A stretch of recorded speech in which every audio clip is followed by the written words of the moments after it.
Aloha and welcome to the HBCU Experience. I am your host, Gwen Harris.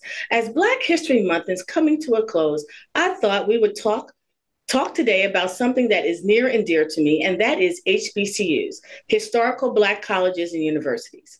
HBCUs were founded originally to teach Black students who were prevented from attending established colleges and universities due to racial discrimination. The very first HBCU was Cheney University, founded in Pennsylvania on February 25th, 1837. Today, there are 107 private and public HBCUs. Thanks to our Vice President, Kamala Harris, who attended Howard University, HBCUs are coming to the forefront. Today, we will talk with Major Retired Antoine Knight, who is a graduate of Florida A&M University, and discuss his attendance at an HBCU and how it shaped him for his military career as a Black officer.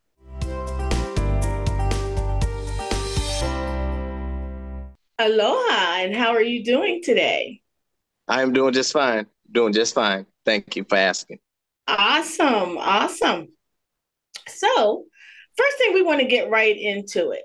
We want to know what made you decide to attend an HBCU?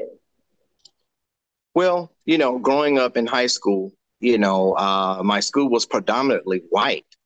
And, for 2 years, I went to a vocational college. And I had a roommate when I was in Florida, and they said, hey, man, we got our associates. They accept our credits to go to Florida A&M. And I was dating a girl that was going to Florida State at the time. So Florida State was next door. So I said, hey, man, let's do it. Let's do it. So I signed up, and lo and behold, he backed out like the first semester and joined the Air Force. And, the girl I was dating, she dropped out after a year. So they got me to Tallahassee, but I'm the one that ended up graduating. So go figure. So that's how I ended up, being at Florida A&M. Nice. And I understand what you're talking about, going to predominantly white schools and then all of a sudden you go to an HBCU, because that's exactly what happened to me, because I went to Hampton University. Okay. So HI. Okay, got it. HIU. There you go. So what do you think makes an HBCU experience better than a PWI, a predominantly white experience? Well, what makes it better is that you are around people of your likeness. And, being around people of your likeness, people don't realize that can really help you as far as you preparing for the real world. And that's what I experienced. It was a great, a joy for me to just go around everywhere, and everybody was of my likeness, pursuing a higher education. And that's one of the things that I really, really enjoyed about going to an HBCU. And you went into my kind of my next question, like, what did you expect by attending an HBCU? Because it's a whole nother level. Well, the thing of it is, Gwen, people didn't realize, students who go to HBCUs, they had a 80% higher graduation rate instead of going to, a predominantly white, university. I know back when I was in college, that was statistics, because of the environment. It just seems like the university was there for you, per se. Uh-huh. And, I just don't see that favoritism for Blacks who were going to Florida State, University of Florida, because you got 30-some thousand students and you may have maybe about 5% Black. That's a huge ratio. Right. Right. And yeah, so that's how I looked at it. I don't know what the graduation percentage is now, but students tend to do better at HBCUs, who are, who are Black. And that's true. That's what I found out as well too, by going to Hampton University. Now, do you think that our administration supports HBCUs 100%? Administrations, Mm-hmm. like, Like, like our administration, like our government. Like of course, like I said earlier, Kamala Harris, she went to Howard University. So with that being said, because now that she is in office, I think that HBCUs have come out in the forefront more so than before in past administrations. well, I think we still have a long way to go, but, HBCUs are making great strides, but, the power to bees, they are still there to make sure that prominent white universities and institutions, get the best of the benefits as far as, federal funds and, state funds, academic recruitments, all of this stuff, HBCUs will always still be behind, even though that we're making great strides. You got to understand that this is America, and there is a substantial divide when it comes to, disparities as far as what whites have and for as Blacks. I was looking at a statistic. It's like 69-1, of the racial disparities. So, I still feel that we have a long way to go. But I think that with Kamala Harris in office, and what Deion Sanders is doing as far as athletics, it put HBCUs back on the map to where people are noticing that, look, you got some cream of the crop students and athletes and what have you at these schools. And, you got to be open-minded to look at those, because Congress, right, you got a lot of congressmen that are from HBCUs who are in leadership positions in this country. They are from HBCUs. Now we're going to get into the leadership portion, because you are a retired leader, retired from the Army as a major. Yes, ma'am.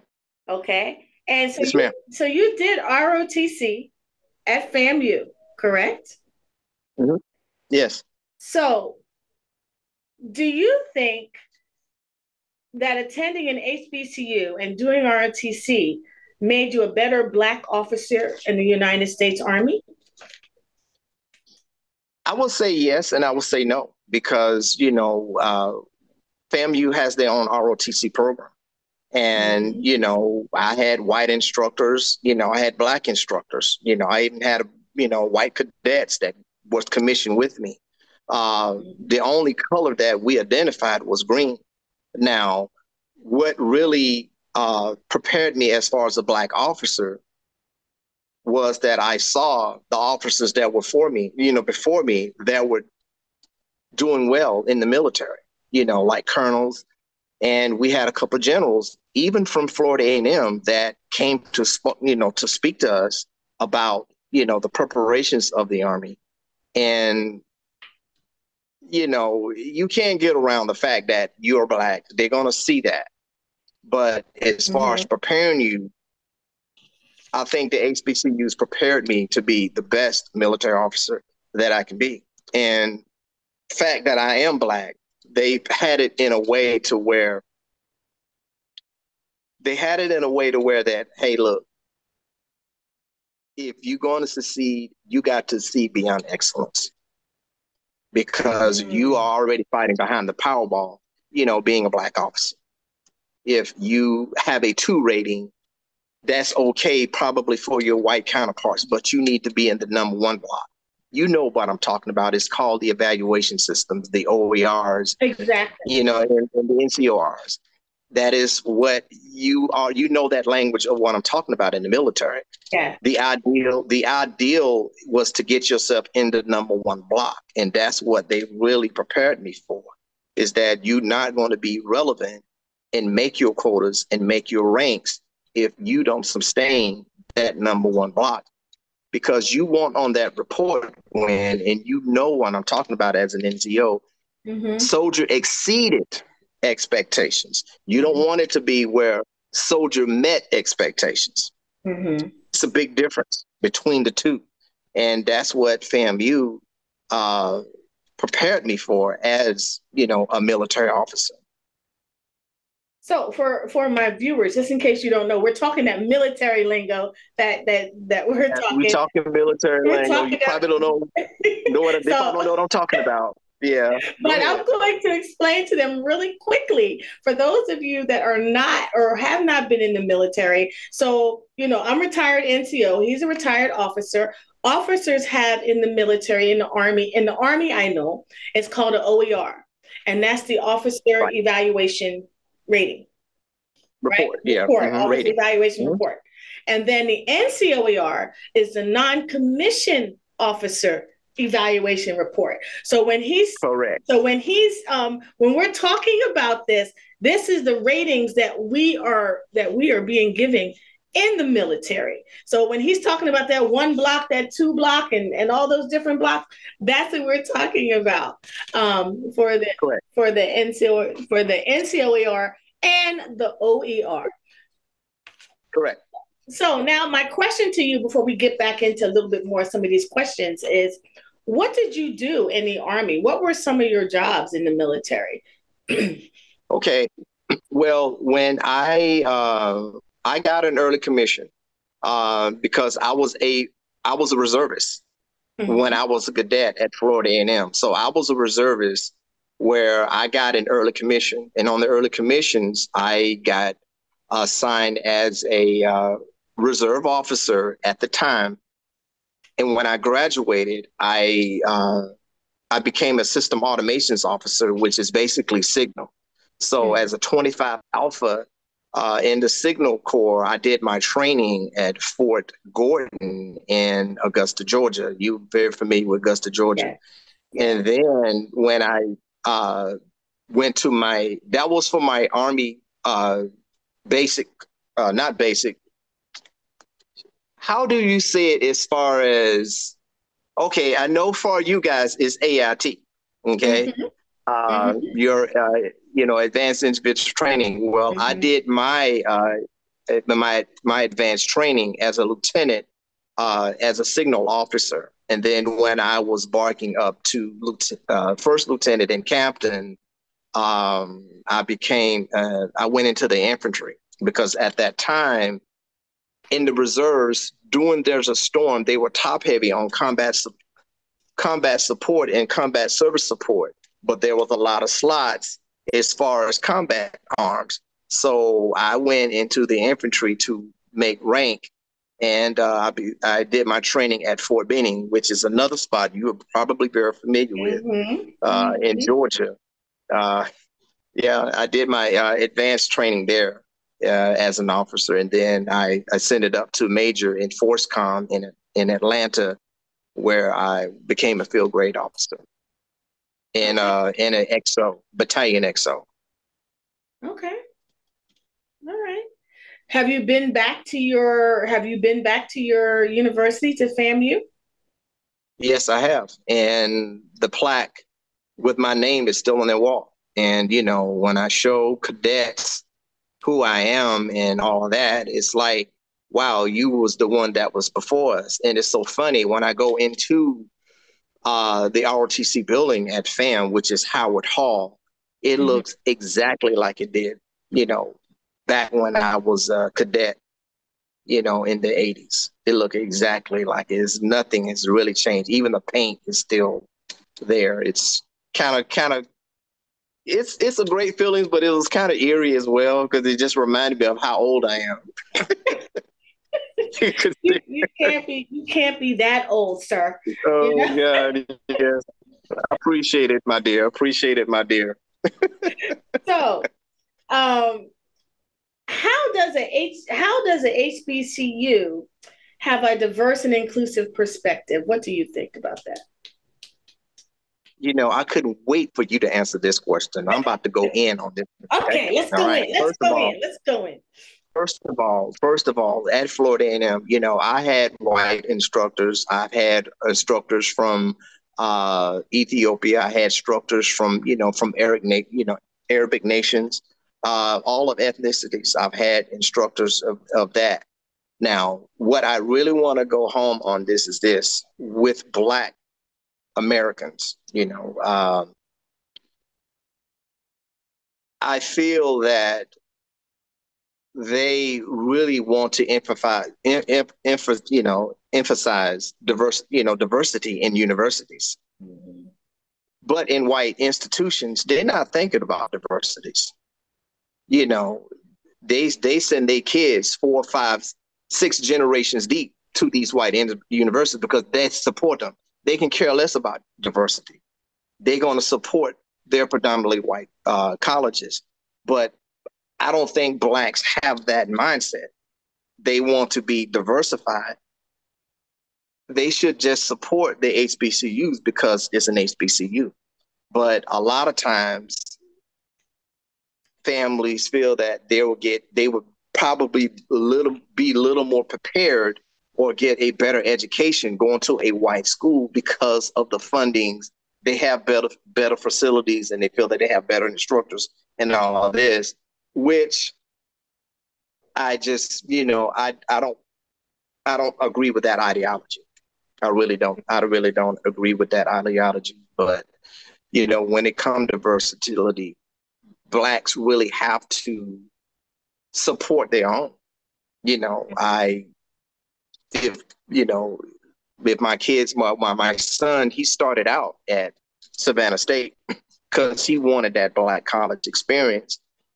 Things didn't work out for him. He transferred to another, university, but he got that under his belt to where he wanted to try the HBCU experience. And I'm going to be really long on this because I just really feel that as Black Americans, I really feel that when it comes to sending your kids to universities, you should have the same mindset as white Americans do when they send their kids to Stanford, USC, UCLA, especially down here in the South, Georgia, University of Alabama, Virginia, all those. They're going to send their kids to those universities because they are white institutions. We should have that mindset when it comes to Black institutions, because it was not that long ago where Blacks was not even allowed in those white institutions. But the Black institutions always greeted you with open arms to get a higher level of education.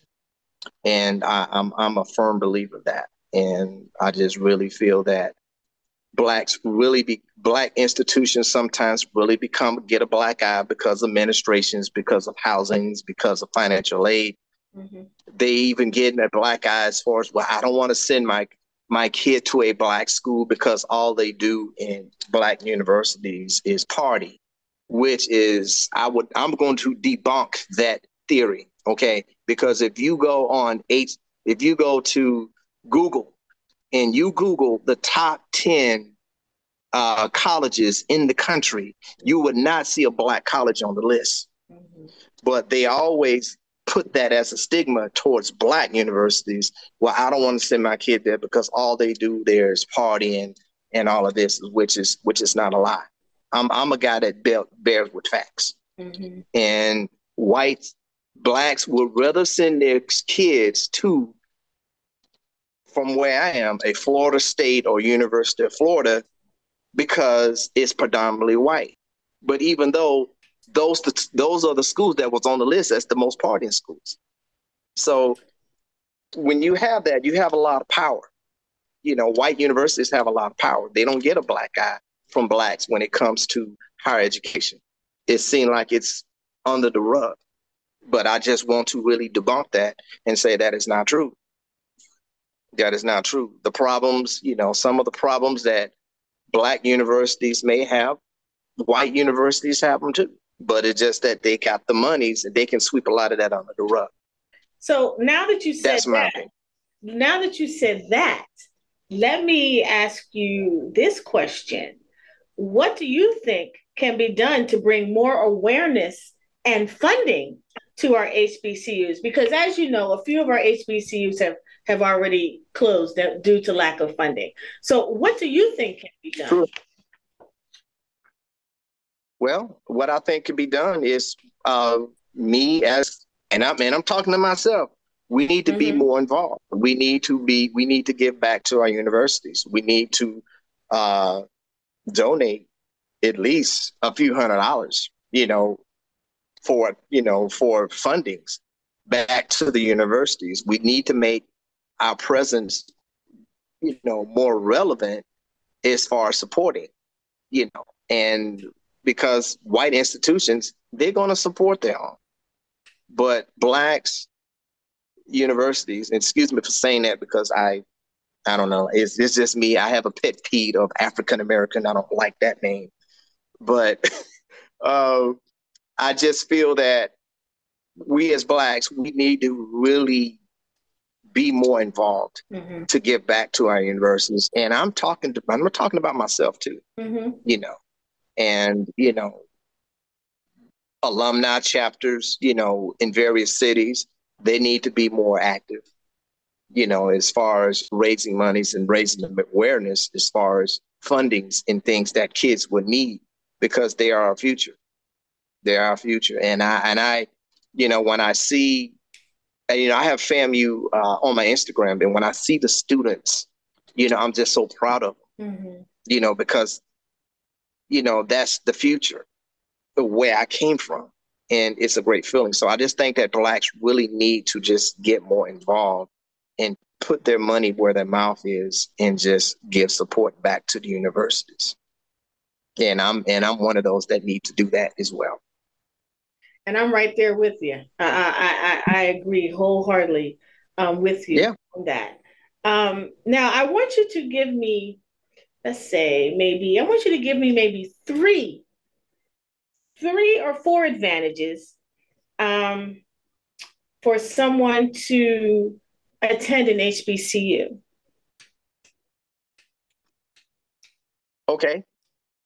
Number one, brotherhood, sisterhood. Okay. Number two, mentorships. You have women and men that are positive role models. They will take your child as one of their own and watch and mentor them, and then you have that sense of community, because even community, like, oh, wow, you're HBCU, we're going to take care of you. If I go get a haircut or if I go to a store or something of that nature, you get that sense of community, when you go to an HBCU. I don't think you will get that as much going to a predominantly white school. That's my opinion, because Florida State was across the railroad track, is across the railroad track from Florida A&M in Tallahassee. I know that for a fact. You saw the differences. You saw the major differences in that. Oh, absolutely. Absolutely. Absolutely. Absolutely. Well, I'm going to switch gears here just a little bit. I know we're going to be running out of time here shortly. I'm going to be celebrating my 60th birthday in a few hours. Well, pre-happy birthday. I'm going to be bringing it in. Antoine. But I'm going to switch gears just a little bit. Okay. Because what a lot of people don't know, for my viewers, is that Mr. Antoine Knight is also a musician. Now, did you at all play in the band at FAMU or anything while you were in college? No, I was focused on my academics, and I was focusing on being a commission officer. And I'm glad you asked that too, because at the time I really didn't see for myself having a future as being a saxophonist, because at that time, mainstream music, you don't hear horns in them anymore. So I just I didn't play in the band. And it's one of the biggest regrets, me going to the university now, knowing that what I have accomplished, it is one of the biggest regrets that I have. So no, I didn't play in the band. So you started. I know that sounds bad. So you started playing music after once you retired out of the military? All right, I'm gonna break it up into a brief synopsis, brief storyline. This is what I did. I came out of A&M. I worked for a minute. I moved to Atlanta. In Atlanta, I was on active duty. I had a best friend of mine by the name of Scott. I said, Scott, where can I go to listen to some nice jazz? He told me there was a spot downtown. And I saw this cat playing the sax. And I fell in love with it. And it's like, that's what I want to do, And 10 years later, I worked my craft and I became a full-time professional saxophonist in 2002. Wow. And so for my viewers, we're going to have him on my other show, on my music show, and we'll go more into we will go more into detail on his music. But I just wanted people to know that not only you're a retired Army officer, but you are also a professional musician as well, or recording artist, I should say, as well. Yes, I am. And we will talk about that in my next show. But absolutely, one of the things that I want to ask you is, I want you, because our time is running out shortly, but I want you to give your best pitch to a potential student who comes to you and is thinking about attending an HBCU. My best pitch would be simply this. When you go to an HBCU, you're going to be entwined with family. It is nothing like having classmates that you will meet that will be there for you. It is nothing like having teachers. It is nothing like having administrators that is going to look out for your best interest, because they want you to succeed in a diversified world out here. And not only that, I am seeing now more white students that are attending HBCUs, especially in Florida. And I like that, not far as a diverse aspects, but they see FAMU and other HBCUs as a great school. They're not looking at color. They're only looking at education that is best for what they're trying to do, as far as their life is concerned. So those are the pitches that I can give to a student. And plus two, you are sustaining a legacy. You're sustaining a legacy, that Blacks did not have the privileges of having, back during slaveries and back during Jim Crow. They didn't have those privileges. So now we have these rights. Why not be that person to support those legacies? But Blacks don't see that. And we've gotten away from that. We've gotten away from what it was, what our ancestors did from slavery and from Jim Crow. We've gotten away from that. Even my mom made a comment that the reason Blacks always dressed up to go to church on Sundays, because back during slavery, that was their only time to dress up. We don't even see that anymore. It's just things of sustaining legacies of what Blacks have went to. And that's really something that you can perpetuate as far as you and your children and your children's children. So those are the things that I would really pitch to a young student that's trying to attend an HBCU. And I had the pleasures of talking to one today. I'm with my girlfriend down here in the Virgin Islands, and we went to some of her family. And the young lady is an honor student. She is going to graduate from high school 2 years ahead of her class. Wow. And and she's from the Virgin Islands, and she's got her radar on Spelman University. Okay. And it's like, what a coincidence. I'm going into this HBCU interview, but I have already encountered that to where I'm already pitching or practicing what I'm preaching to get students to go to HBCUs. Oh, that's awesome. And, I do the same thing. I'm always talking about HBCUs, how I love my Hampton University and all HBCUs, So especially when I talked with you, and even, a lot of our musicians, a lot of our actors, actresses, they've attended HBCUs. Yeah, like Willie Bradley, Lynn Roundtree. Yes. Lynn is from your alma mater. Lynn is from your alma mater. Right. And I think Willie is from South Carolina. South Carolina State. South Carolina State. And yes. He is now an instructor at South Carolina State. Yes, he is. And Lori Williams, she went to my alma mater, Hampton University. I can't forget my sweetie from Atlanta. Yeah.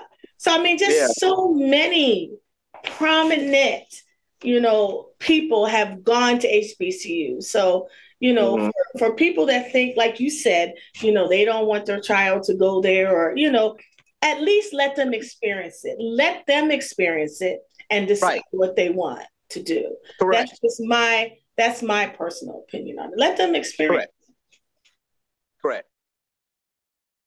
So I thank you so much for being here, because I don't want to hold you, because I know you're ready to party in the Virgin Islands. You're turning. Can you say that? Can you let me say the number? Go ahead. It's a major milestone. Go ahead. 60. You're going to be 60 and don't even look it. 60. I've been told that. So thank you. Thank you so much for being here. And I love the fact that you talked to that young lady today about attending an HBCU. So just keep it going. Keep it going. Just keep it going. Yes, ma'am. Yes, ma'am. Yes, ma'am. Sorry. And to my viewers, be looking out. I will have this young man on my next show, the Smooth Jazz Connection, where we're going to talk more into his musical side. But I hope everybody has enjoyed the show. I hope that you learned a little bit about HBCUs. There's more to come in my coming episodes. Trust me on that. Until then, everybody, aloha and God bless.